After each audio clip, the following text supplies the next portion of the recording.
سکے.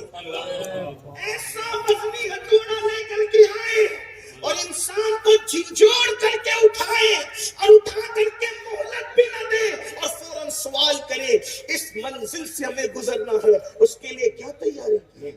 اس کے لیے ہمارے پاس کیا ہے؟ کچھ بھی نہیں. کھڑے ہو کر پیشاب کرتے ہیں, کھڑے ہو کر کھاتے پیتے ہیں, 3-3 4-4 دن تک غسل جنابت نہیں کرتے, کلمہ طیبہ کئی دن تک نہیں پڑھتے, برسوں ہو جاتے قرآن کو کبھی ہاتھ بھی نہیں لگاتے, اور اس پر ہم یہ سوچ کر بیٹھے ہیں مولانا ہم سنی ہیں تو ہم جنت ہی میں جائیں گے. میں کہتا ہوں یہ کون سی سنیت ہے جس میں نہ تلاوت قرآن ہے نہ کلمہ طیبہ کا ورد ہے؟ یہ کون سی سنیت ہے جس میں 3 دن تک کے غسل جنابت نہیں ہے؟ یہ کون سی سنیت ہے جس میں کھڑے ہو کر پیشاب کرنا ہے؟ آپ نے سنیت کو سمجھا کیا ہے؟ یہ علماء پورا مجمع میرے سامنے میری پشت پناہی کر رہا ہے.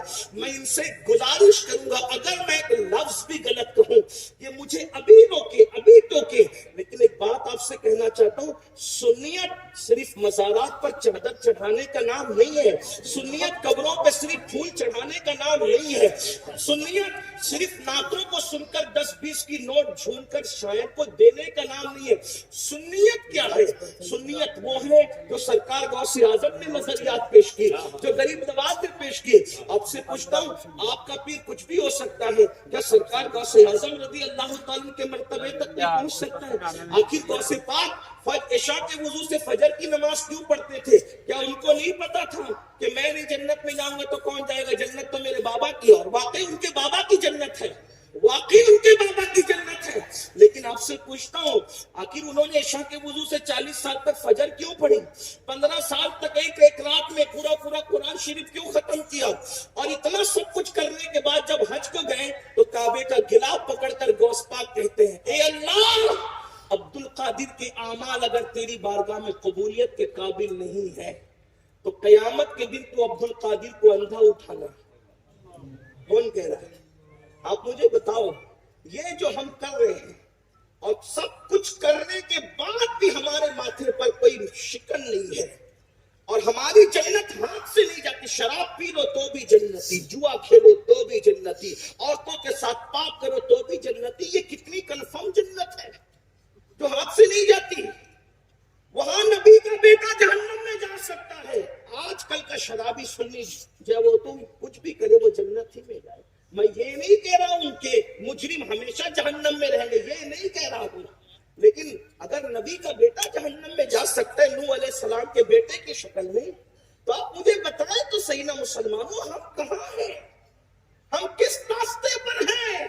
اللہ کے بندو عمل کرو عمل. اللہ کے رسول علیہ السلام نے اپنے خاندان کے لوگوں سے کہا تھا اے بنو ہاشم عمل کرنا عمل, اس لیے کہ فرمایا لوگ عمل لے کر آئے اور تم صرف نسب لے کر آؤ. ایسا نہیں ہونا چاہیے, کیونکہ جس کو عمل نے پیچھے کر دیا اس کو نسب کبھی آگے نہیں کر سکتا. حضور نے اپنے خاندان والوں سے کہا, حالانکہ ہمارا عقیدہ ہے کہ حضور کا نسب کام آئے گا. جس کا نسب کام آئے گا, جس کا نسب منقطع نہیں ہوگا, وہ آقا ارشاد فرمائے اپنے خاندان والوں کو میرے بھائیوں ہمارا تو کوئی ٹھکانہ ہی نہیں ہے, کوئی گزارا ہی نہیں ہے. اس لیے اللہ کے بندو آج صدق دل سے توبہ کرو, سچے دل سے توبہ کرو, عمل کے میدان میں آؤ. اللہ اکبر. امام اہل سنت سید اعلی حضرت امام احمد رضا خان محدث بریلوی رحمت اللہ علیہ فرما رہے, لکھ رہے حدیث کی روشنی میں, وہ ہتھوڑا جس کو انس اور جن بھی مل کر کے اٹھا نہ سکے.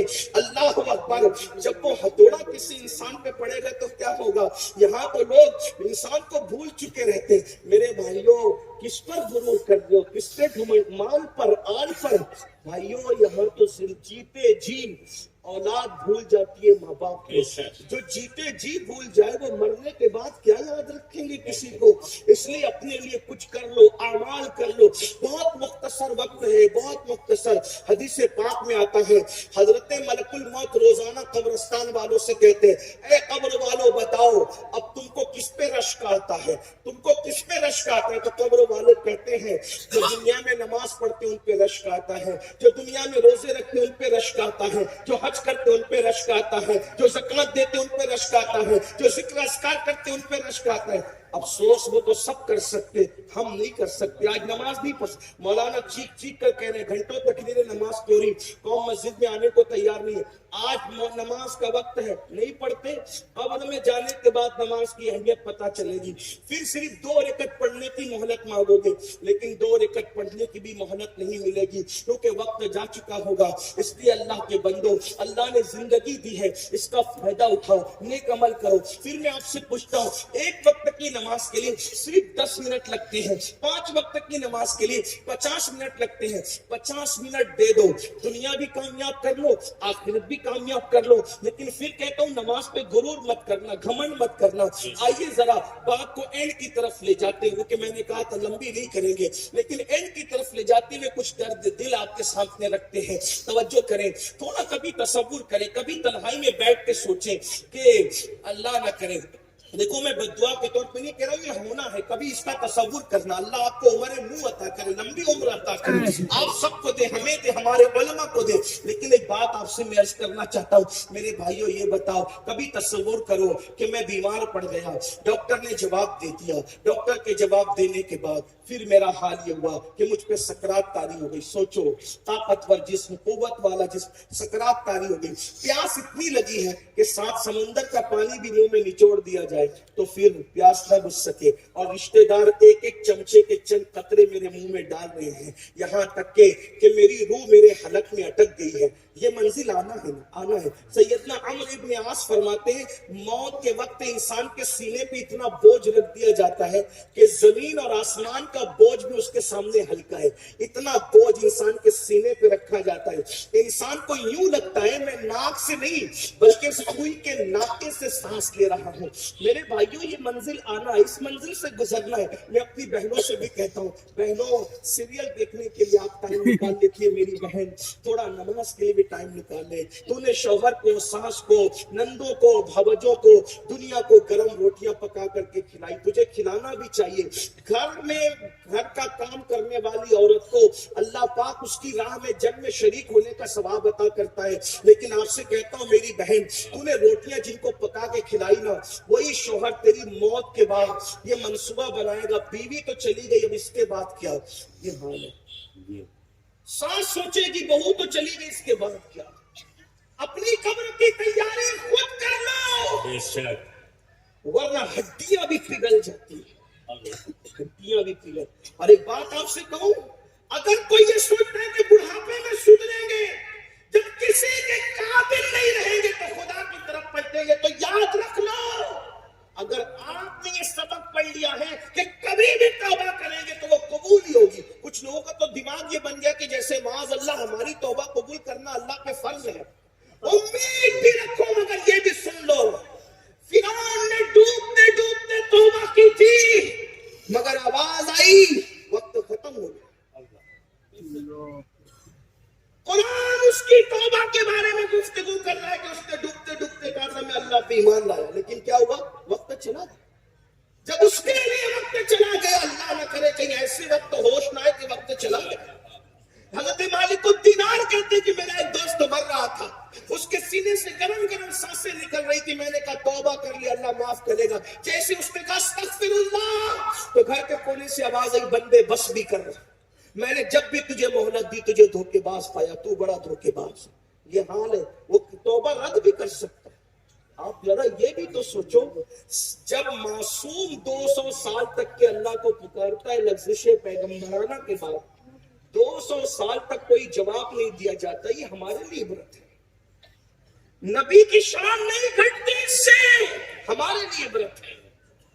نہ وہ گناہ تھا نہ وہ خطا تھی، وہ تو لفظ پیغمبرانہ تھی، لفظ معصومانہ تھی. لیکن 200 سال تک کے ابو البشر دعا کرتے رہے، کوئی جواب نہیں دیا گیا. یہ بات بار بار سنتے ہو. پھر بتاؤ حضرت آدم علیہ السلام نے کوئی گناہ تو نہیں کیا تھا، کوئی خطا تو نہیں کی تھی، لفظ پیغمبرانہ تھی، اللہ کی مرضی تھی، ہزاروں کروڑوں اس میں حکمتیں تھی. میں لوگوں کو کہتا ہوں آدم گناہ نہیں کیے تھے، اس کا سب سے بڑا ثبوت یہ ہے گناہ سے آبادی ویران ہو جاتی ہے، گناہ سے آبادی ویران ہو جاتی. جہاں گناہ ہے وہاں فنا ہے. اگر آدم کی لفظ سے پیغمبرانہ گناہ ہوتی تو ویرانہ آبادی میں کیسے تبدیل ہو گیا؟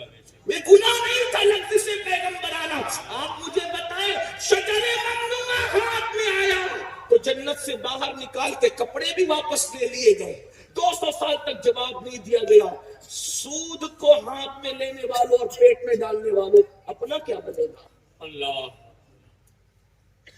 حرام لقمے کو ہاتھ میں لے کے پیٹ میں ڈالنے والوں اپنا کیا بنے گا؟ سود کے دھندے کر رہے ہو نام بدل بدل کر.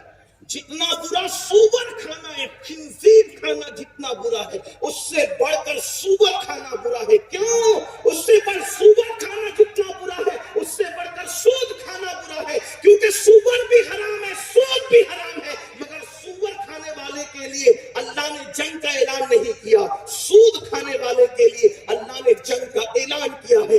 جس سے اللہ جنگ کا اعلان کرے قرآن میں، بتاؤ وہ قوم عزت کے ساتھ زمین پہ کیسے رہ سکتی، وقار کے ساتھ زمین پہ کیسے رہ سکتی؟ آج شکایت نہیں کرتے ہو ہمارے ساتھ یہ ہو رہا ہے، ہمارے ساتھ ہو رہا ہے. ہم نے کہا کرتوت بدلو. قرآن کہتا ہے وَمَا أَصَابَكُم مِّن مُّصِيبَةٍ فَبِمَا كَسَبَتْ أَيْدِيكُم، تم پر جو بھی مصیبت آتی ہے وہ تمہارے اعمال کی وجہ سے ہے. تو آئیے میں جو بات عرض کر رہا تھا جلدی جلدی سے آگے بڑھتے ہیں. اللہ اوپر تھوڑا تصور کرو، موت ہمیں آ رہی ہے، موت کی آخری ہچکی ہے، گلے میں روح اٹک گئی ہے. کبھی تصور کرنا لوگ موت کا سن کے ڈرنے لگتے ہیں. یہ کیا چھیڑ دیا مولانا نے، یہ کیا چھیڑ دیا حضرت نے، یہ کیا چھیڑ دیا سید صاحب نے. اس لیے موت سے اتنا ڈرتے ہو. ڈرو گے بھی تو آئے گی، تیاری کرو گے بھی تو آئے گی، محبت کرو گے بھی تو آئے گی. آنا ہی آنا، ایک لمحہ پہلے بھی نہیں، ایک لمحہ بعد بھی نہیں، آنا ہی آنا. ذرا سوچو تو صحیح، جب محبوبوں کو موت کی لذت چکھائی جاتی ہے تو میں اور آپ کون ہیں؟ لیکن اتنا یاد رکھنا جو موت کی تیاری کرتے ہیں وہ سکون سے مرتے ہیں، مسکراتے ہوئے دنیا سے جاتے ہیں. جو موت کی تیاری نہیں کرتے اللہ کو بھول جاتے ہیں، پھر وہ دنیا میں روتے ہوئے آئے تھے روتے ہوئے جاتے ہیں. خدا کے لیے اپنے حال پہ رحم کر لو. موت ایسی عمر ابن عاص سرکار فرماتے ہیں اللہ اکبر، ناک سے نہیں بلکہ سوئی کے ناکے سے اللہ اکبر سانس لینا انسانی کیفیت ہوتی ہے. موت کی تکلیف حضرت عمر ابن عاص بیان کرتے ہیں پیٹ میں ببول کا درخت اگا دیا جائے اور نیچے سے کھینچا جائے تو کیا کیفیت ہوتی ہے. مرتے وقت انسان کی یہی کیفیت ہوتی ہے. اے میری قوم کے جوانوں، طاقت پر غرور کرنے والوں، دولت کے نشے میں خدا کو بھولنے والوں، گناہ اور جرائم میں ڈوب کر اللہ کو بھولنے والوں، ذرا تصور کرو حلق میں روح اٹک گئی ہے، پھر اس کے بعد انتقال ہو گیا ہے. ہائے ہائے، پھر اس کے بعد کیا ہوا؟ غسل دیا گیا، کافور لگایا گیا اور انتہائی سستے کپڑے میں کفن کی شکل میں لپیٹ دیے گئے. کتنے وہ لوگ ہیں جو زنا کی ہڈی آباد کرتے ہیں ان کا کفن مارکیٹ میں آ چکا ہوتا ہے. کتنے وہ لوگ ہیں جو شادیاں کر رہے ہوتے ہیں ان کا کفن مارکیٹ میں آ چکا ہے. اتنے سارے لوگوں میں کتنے ہوں گے جن کا کفن آج مارکیٹ میں آ چکا ہوگا. ہائے ہائے کیا غفلت ہے. ہمارے کفن مارکیٹ میں آ چکے ہوتے ہیں، ہم کھا رہے ہوتے ہیں، موج مستی کر رہے ہوتے ہیں، مزے کر رہے ہوتے ہیں. یہ تلخ حقیقتیں میرے بھائی. اللہ اکبر. اور جب بھی کفن میں لپیٹے جاؤ گے تو پھر اللہ اللہ، پھر تصور کرو کاندھے پہ اٹھائے گئے، قبر میں ڈالے گئے اور پھر وہ قبر کی تنگ اور تاریک وادی. ہائے ہائے، اللہ کے سچے نبی نے ارشاد فرمایا بے نمازی کی قبر جہنم کی آگ سے بھڑکا دی جاتی ہے اور وہ جہنم کی آگ پر اپنی قبر میں لوٹ پوٹ کرتا ہے. اور اسی پہ بس نہیں، ذرا ایک بات اور سن لو. نماز کے لیے اپنے آپ کو دھوکہ دینے والوں، نماز کے لیے ٹائم نہ نکالنے والوں، عمل سے بے خبر رہنے والوں، سن لو سن لو، اللہ کے سچے نبی کا فرمان سن لو. آپ نے ارشاد فرماتے ہیں بے نمازی پر ایک سانپ مسلط کیا جاتا ہے، ایک اژدہا مسلط کیا جاتا ہے. اس کا نام شجاع الاقرع ہے اور وہ گنجا سانپ ہے. اس کی آنکھوں سے آگ نکلتی ہے، اس کے ناخن ایک دن کی مسافت اتنے لمبے ہیں اگر وہ کسی کو ایک بار ڈنک مارے 70 گز زمین میں انسان دھسے. وہ شجاع الاقرع کہتا ہے او بے نمازی میں تجھے ڈسوں گا. فجر نہیں پڑا تو ظہر تک، ظہر نہیں پڑا تو عصر تک، عصر نہیں پڑا تو مغرب تک، مغرب نہیں پڑا تو عشاء تک، عشاء نہیں پڑا تو فجر تک، اور قیامت تک تجھے ڈستا رہوں گا. سوچو اتنا نازک جسم ہے اپنا، اتنا نازک. مچھر کا ڈنک ہم سے برداشت نہیں ہوتا، کھیت کا بچھو کاٹ لے برداشت نہیں ہوتا جب وہ شجاع الاقرع ڈسے. یہ مولوی صاحب نہیں کہہ رہے، مصطفیٰ جان رحمت. جس کے کہنے پر اللہ کو جس کے کہنے پہ قرآن کو اللہ کی کتاب مانا، جس کے کہنے پر دین کو اسلام مانا، سچا دین مانا، وہی رسول فرما رہے قیامت تک قبروں میں شجاع الاقرام، وہ گرجا سانپ جس کے مارنے سے انسان 70 گز زمین میں دھسے گا. ہے ہمت، ہے طاقت، ہے قوت، پھر کیوں وقت نہیں نکالتے نماز کے لیے؟ صرف 10 منٹ کا ٹائم اللہ کے عذاب سے بچنے کے لیے. اور پھر سوچو اتنے مسائل میں گھرے ہو، اس سے کہتے یہ دعا کر دو، وہ دعا کر دو، وہ دعا کر دو. سن لو، اللہ کے رسول علیہ السلام نے فرمایا جو نماز چھوڑ دیتا ہے اللہ تبارک و تعالی نیکوں کی دعا سے اس کا حصہ ختم فرما دیتا ہے. یعنی نیک تمہارے لیے دعا کرے، اس میں تمہیں کوئی برکت نصیب نہیں ہوگی. اسی میں بس نہیں، اللہ کے رسول صلی اللہ علیہ وآلہ وسلم کے دیوانوں، ذرا سوچو اور غور کرو کہ ہم اپنے آپ کو نماز چھوڑنے کے بعد کتنی بربادی کی طرف لے جا رہے ہیں، تباہی کی طرف لے جا رہے ہیں. نماز پڑھ لو، جس نماز سے اللہ مل جاتا ہے دنیا کی کون سی نعمت نہیں مل سکتی. جس نماز سے جنت مل جاتی ہے کون سا رزق نہیں مل سکتا، کون سی برکت نہیں ہو سکتی. بات کو اینڈ کرتے ہوئے آخری بات کے طور پر آپ کی خدمت میں ایک بات عرض کروں کہ ہمارے بزرگوں نے اپنی کتاب میں ایک بڑا جو ہے وہ پرسوز واقعہ لکھا ہے، اس کو سن لیں اور بات پوری ہوتی ہے. بس آپ سے زیادہ وقت نہیں، تھوڑا سا ٹائم، اور اس کے بعد اس کو دھیان سے سننا. عبد الملک ابن مروان کا دور تھا، اس کی حکومت کا دور تھا. ایک شخص دوڑا بھاگا آیا، علماء بھی بیٹھے ہوئے تھے، مشائخ بھی تھے،